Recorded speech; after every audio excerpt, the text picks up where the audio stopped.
Ladies and gentlemen, welcome to the Bullpen.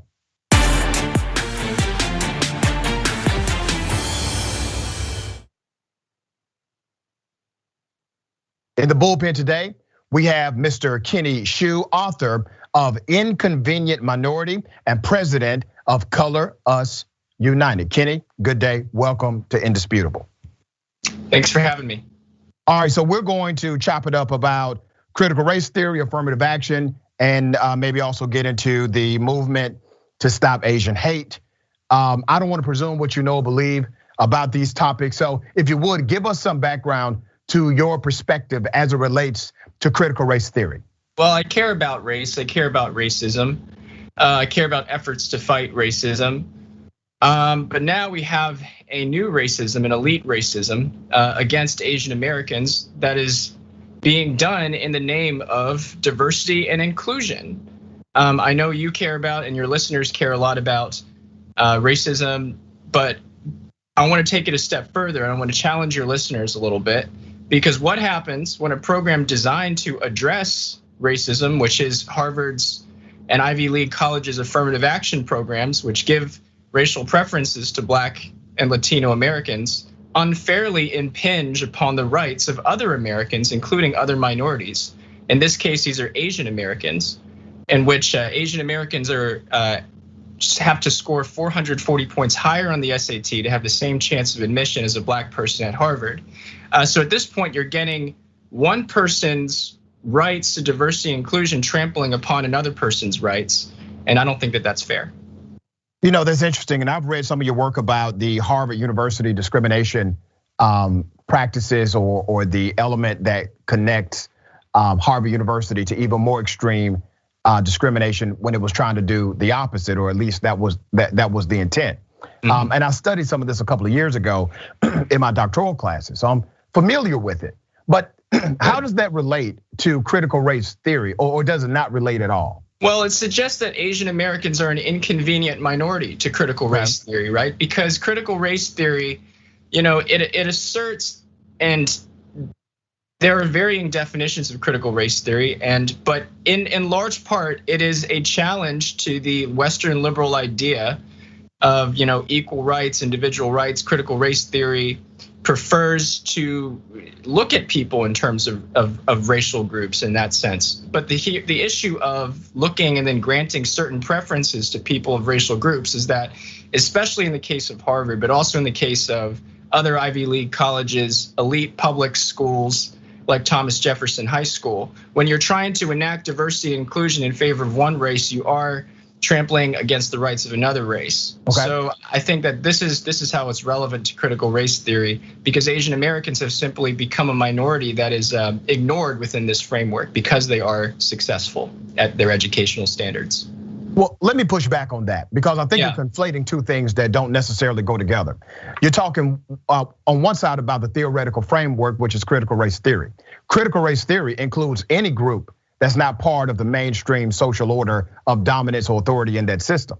The application or the implementation of the remedy or supposed remedy by a particular agency does not speak to critical race theory. I think you're making critical race theory a villain here, when the truth is, in its purest form, critical race theory as a theoretical framework poses a question, and it encourages you to analyze or critically think. And it says, based on the systems that were created, even if you were to eliminate racism or individual racist people, you would still have unequal outcomes in the United States of America because of how the systems were created, and they were created rooted in bias. I think that's something that you and I can agree with. Does critical race theory consider Asian Americans a marginalized group? Say that again? Does critical race theory consider Asian Americans a marginalized group? It does, yes.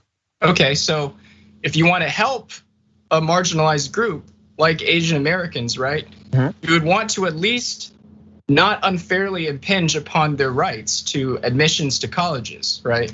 But the issue is when you create a program that gives racial preferences to certain races like Blacks and Hispanics, you are impinging the rights of Asian Americans, another marginalized group. So let me ask you this: you're okay with the dynamic?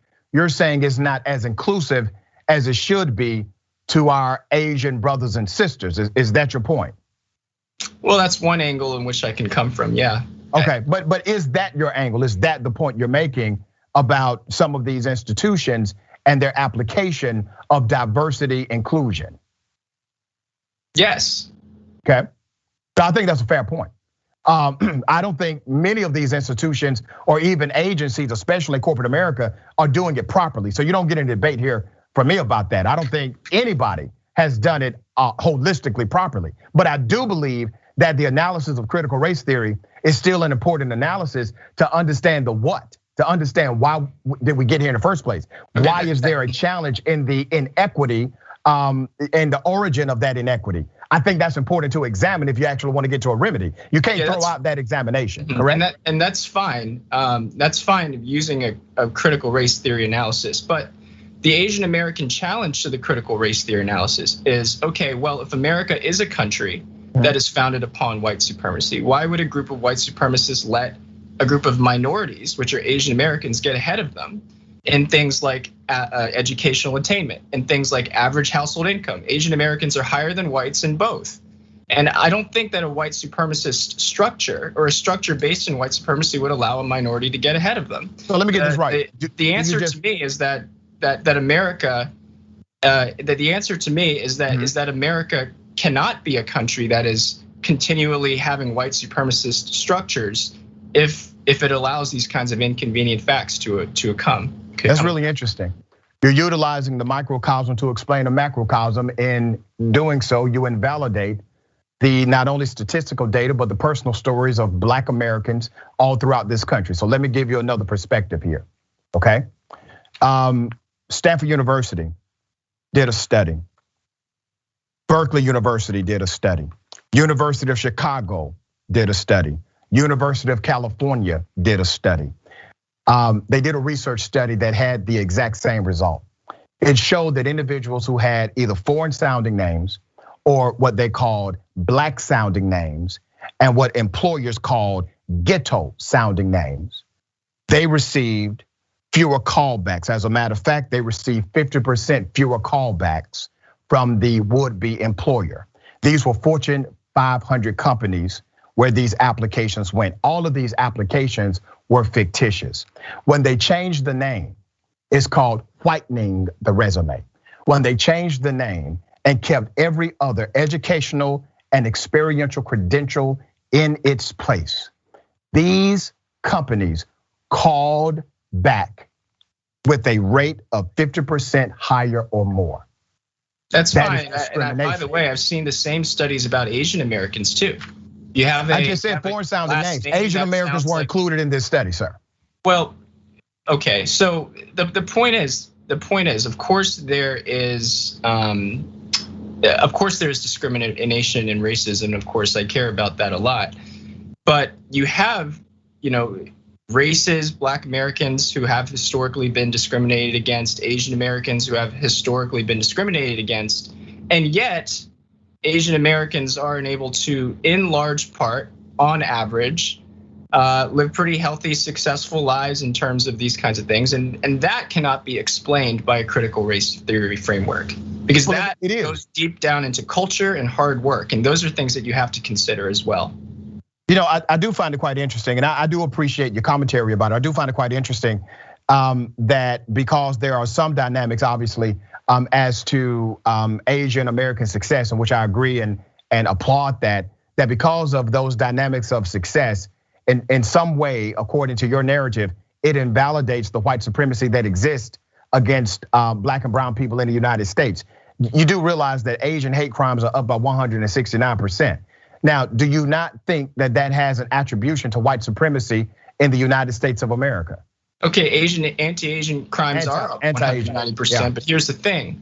28% of those crimes against Asian Americans were perpetrated by Black Americans. 25% of them were perpetrated by white Americans. So there's actually more anti-Asian crimes from Black Americans than from white Americans. So how is that? You know what? Let me tell you this, brother.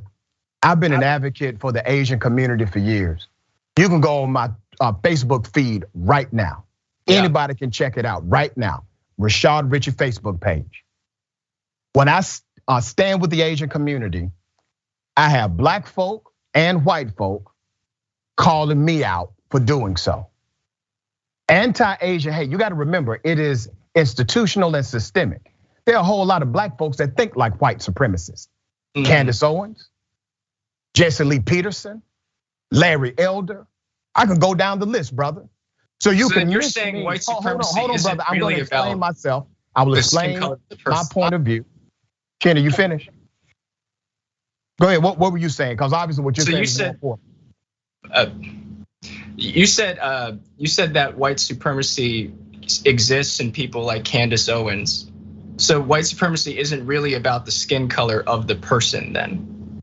White supremacy, sir, and I say this often on my show, Candace Owens is the #1 white black supremacist in America. White supremacy is an ideology, it's an ideological framework as well, rooted obviously in skin color, that's your genesis. It's rooted in an idea, a philosophy, a narrative that suggests somehow that white skin makes you privileged. But that white skin that supposedly makes you privileged also creates a psychological dynamic inside of those individuals that has been mimicked by others that do not have that white skin. We have had this dynamic for years. That dynamic is included in damn near every culture in the United States of America and beyond. There are people that adopt the narrative. People who disagree with you listen to me, brother. Like white supremacists. There are people who adopt the narrative of their oppressors all the time.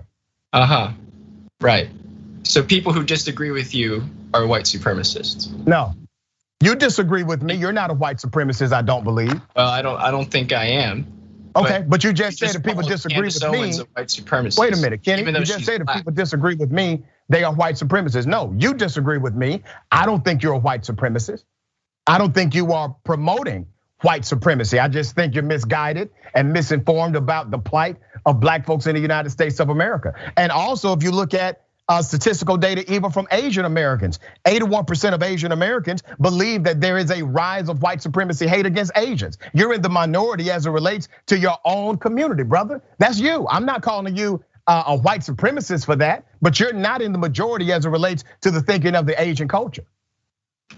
Well, I care about the facts, and I prefer to take a look at the facts and objective realities as they are. Yep. And the objective realities is that the Asian American proves an American success story. This is a story that should be celebrated because a minority is able to achieve and minorities are able to achieve in this country. By the way, plenty of black Americans also achieve in this country. In fact, the black graduation rate for black women is higher than for white people. People don't know that. The graduation rate failures are largely attributed to, unfortunately, black men who were born into single parent families. And so these are issues and inconvenient facts that we need to talk about as well. If we're going to talk about critical race, we're going to talk about another data set that you ignored. Let's talk about something you ignored. Black women are now the fastest growing demographic in the United States of America, not only for graduation, but also for business ownership, entrepreneurship, fastest growing, okay? Out of every race in the United States. Black women are also the least paid, based on their counterpart with the same education and same experience of a white male. They are not only the least paid, they are also the least likely to receive promotion with the same education or even more education. They are paid 68 cents on the dollar of their white male counterpart. These are actual statistics as well that you conveniently ignore when you promote a stat that fits your narrative. The truth is the graduation rates, they are increasing, but the job market is still saying that we engage in discriminatory activity against these particular individuals. How do you reconcile the numbers of increased graduation, which means increased education, to the fact that black women can't even get as much money for the same experience and education as their white counterpart? They can't get a call back because their names sound black on the resume, and they're discriminated against historically as it relates to promotions in the workplace, more so than any other demographic in the United States.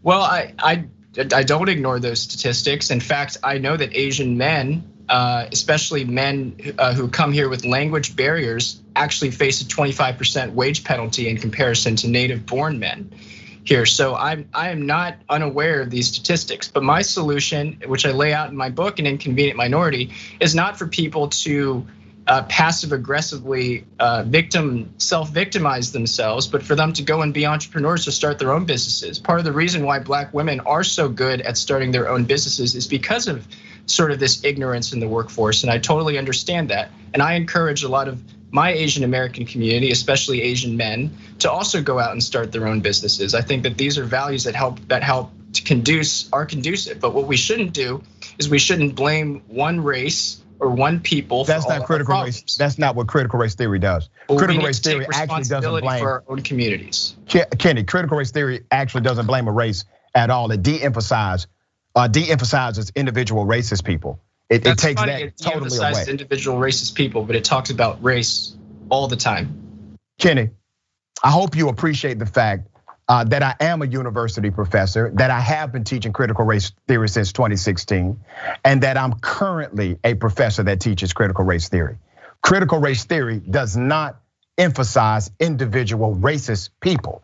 It de-emphasizes people, period. It de-emphasizes individual racist people, and it emphasizes systems, structures, statutes, institutions, laws, corporations that are engaging in systemic bias, and much of it is considered implicit because it has been historically ingrained into those institutional norms. I need you to read up on CRT. I don't want to believe in any ideology that de-emphasizes the individual, because in the end, everybody has their own choices and everybody has to make their own choices and take responsibility for their own choices. So I prefer to believe in something that actually emphasizes the indivital. Well, let me ask you about the choices of these companies that have engaged. Let me ask you about the choices of these companies that engage in systemic racism.